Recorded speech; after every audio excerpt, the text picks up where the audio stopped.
তোর বাপের বাড়ি থেকে যদি ইফতার না আসে এবার তোকে আমি তালাক দিতে বাধ্য হব। নাউজুবিল্লাহ জোরে বলেন। হাই রে ফকিরের জাত ফকির, ফকির কথা বলেন না কেন? তুমি তো রাষ্ট্রীয় ফকির নও, তুমি পৃথিবীর সবচাইতে নিকৃষ্ট ফকির যারা ইফতারের জন্য শ্বশুর বাড়ির দিকে চেয়ে চেয়ে থাকেন। কথা বলেন না কেন? সি সি সি সি সি, লজ্জা থাকার দরকার। কথা বলেন না কেন? একটা লজ্জা থাকার দরকার। বেশরম, বেলজ্জা, মানে কিছু কিছু মানে বিয়ে হলো আছে, মানে বিয়ে বোঝেন নাই, মানে বিয়ের বাড়ি থেকে খাওয়ার জন্য হা করে 40 হাত জিহুবা বের করে থাকে। হারামখোর, বড্ড হারামখোর। এমন লুবু যদি কেউ যদি থাকে, এই সমস্ত আত্মীয়কে বয়কট করবেন শরীয়ত অনুযায়ী।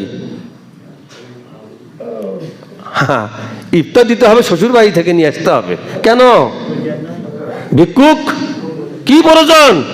আল্লাহ তাআলা যা দিয়েছে তাই দিয়ে ইফতার হলো করো। সুবহানাল্লাহ জোরে বলেন।